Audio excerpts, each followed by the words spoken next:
Assalamu alaikum and welcome back to Just Law on IQRA TV. I'm your host hasb-e-haal and this is the second part to the show.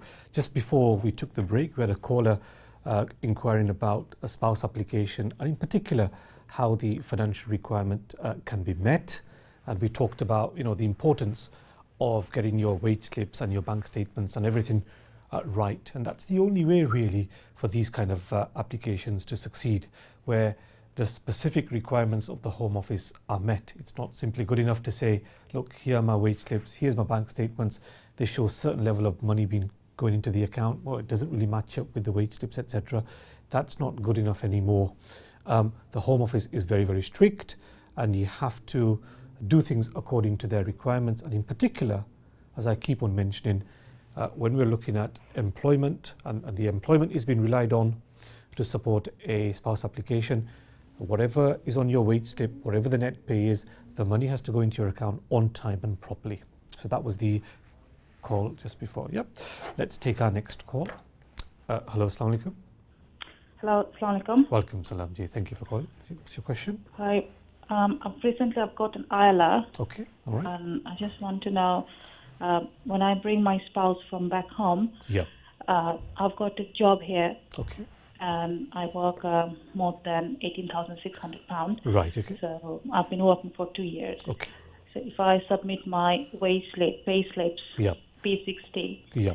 employment letter Yeah. with bank statement, Yeah. is sufficient, or do Yeah. I have to No. include any tax certificate or tax surpluses? And just on that, the employer that you work for, you don't need to say who the employer is, but is that quite a established type of employer, or is it like a small? Yeah, yeah, it's a very established company. Established company, right. Now, in my experience, what I would say is if it's a proper, let's say proper, all employers are proper, hopefully, but if it's an established company, then even if you just submit the minimum documents, which are your 6 months wage slips, 6 months bank statements, and an employment letter, in terms of documents, that is sufficient.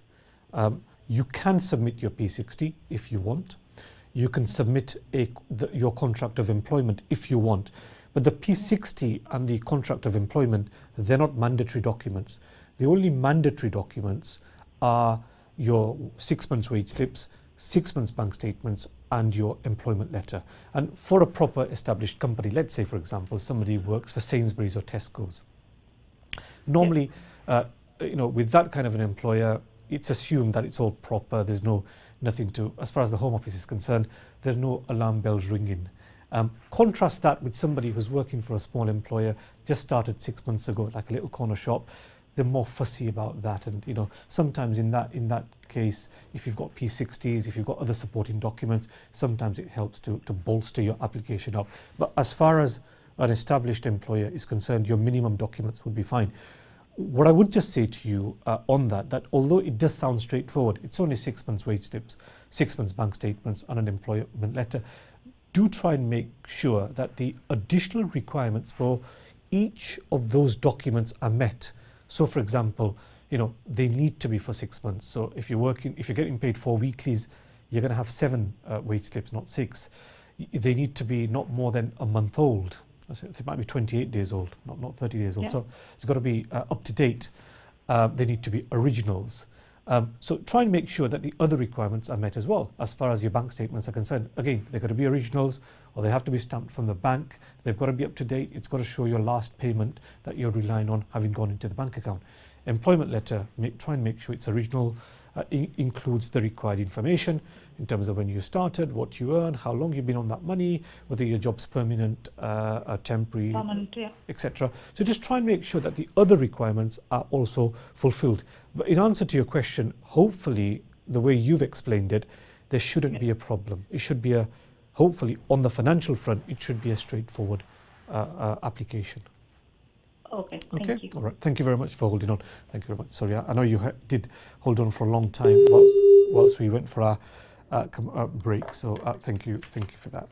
So what we were looking at before the calls was somebody who meets the financial requirement not by relying on wage slips, but they meet it based on their self-employment, whether it's as a sole trader, a partner, or you're operating a limited company, whatever it is, they are more complicated applications. So what I would suggest is that you don't take a risk, you do take advice. If nothing else, you at least show the documents to an experienced immigration lawyer who can have a quick look at the documents just to make sure that you are on the right tracks if you're trying to do it yourself. Now, I wouldn't recommend that you do it yourself, because in applications where the sponsor is in self-employment, the chances of getting things wrong are much higher. As I said at the outset, the reason for that really is that the range of documents that you submit are much wider. The requirements relating to each of the different types of documents are more difficult to fulfill. Let me just take my next call before I come back to this topic. Hello, Assalamu alaikum. Assalamu alaikum. Ji walaikum assalam. Ji, thank you for calling. What's your question? I have an appeal which was dismissed on the basis not of the fact that my client, I'm a solicitor as well, Right, my client's appeal in respect of entry clearance for her husband was dismissed. Right, okay. On the basis that she had failed to declare with DWP that she was receiving an amount of £50 from her uncle to assist her. Yep. The judge took it upon herself to use that point, even though there have been no issue raised by the Home Office or by anybody else, Yeah. to make adverse credibility findings. Yeah. But it is an amount, £50 a month, that was given to her by her uncle because she is on DLA. Right, okay. Sorry, disability Living allowance, yep, okay. Yes, to assist her with her and her kids. Yeah. So my question is, to what extent can the Home Office take additional income from third-party support into account? Sure. And is the judge entitled to use that to make an adverse credibility finding in respect of somebody Sure. to say that detracts from the genuineness or the subsistence of their marriage, or Okay. also So just to what did dismiss your it? what did you, I mean, in terms of adverse credibility findings, it almost sounds like the judge was saying somehow the sponsor was being dishonest on something, in terms of lying about the what her earnings are, etc. So I'm not sure why there would be an adverse credibility finding in that situation. Let's say The word dishonesty was not used, but the judge did make adverse credibility findings on the basis that the sponsor had not declared that additional £50 a month to the Department of Work and Pensions, and she used that as one of the reasons to dismiss the appeal, whereas there was nothing in relation to genuineness. Let's look at it this way. Which benefits was the person that you're talking about, which benefits was that person receiving? Disability living allowance. That's not a means-tested benefit. Was there an additional means-tested benefit? No, it was just disability living allowance. The judge has got it wrong then. There's no requirement to tell DWP or any other organisation of receipt of income when the benefit that the person receives is not a means-tested benefit. If, let's say, somebody was in receipt of job seekers allowance, which is income-based, not even contributions-based, it's income-based, then, fair enough, there is a requirement that may be seen as an income, and that needs to be declared. But where the benefit is not means-tested, and many benefits are not means-tested, disability benefits are not means-tested, you could be receiving, if you're lucky, £500 a month from an uncle, or £1,000 a month from an uncle. But there is absolutely no requirement to inform DWP of that. To me, it sounds like a judge who doesn't really know how the public funds or how benefits actually operate.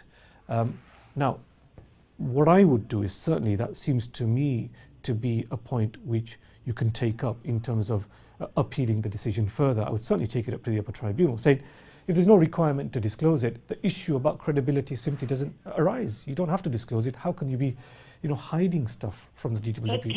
Can you please confirm your details? Because if there are any clients that wish to come and speak to you or take advice in respect of how they can confirm whether the additional support that they may receive from friends and family is something which they can declare in front of the court, or which is going to lead to adverse credibility findings against them. Sure. Is there somewhere that they can access that, or do they need to come and see you? And if so, can you please provide your details? Sure.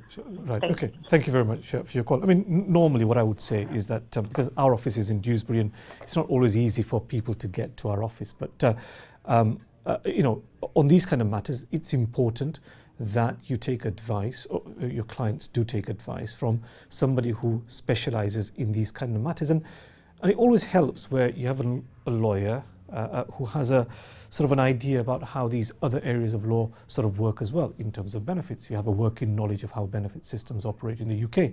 It seems like this judge certainly didn't have a working knowledge of how the benefit system operates. So it's important you take advice from an experienced lawyer, whoever it is.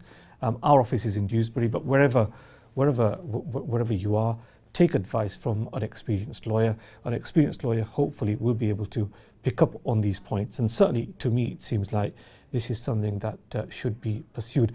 In my experience, most of the judges are fantastic, but sometimes it's inevitable. Some judges do go off on a tangent. They take up points which haven't been raised by the Home Office, haven't been raised by anybody, but they take it upon themselves to raise it. And maybe they run with a point which is in their minds completely right, but upon closer examination, you find that the point that he's making has no basis whatsoever. So, you know, obviously you have to be on guard, and you have to be on guard for that, and you do have to, where appropriate, you have to respectfully challenge the decision of the judge as well. Now, unfortunately, this is bringing us to the end of the show. What I've managed to look at today, I know it's not the most interesting topics whatsoever, but how you meet the financial requirement where you're self-employed, you're a sole trader. We'll look at that in greater detail next week when we're back on Monday at 6 o'clock. Until then, Assalamu alaikum.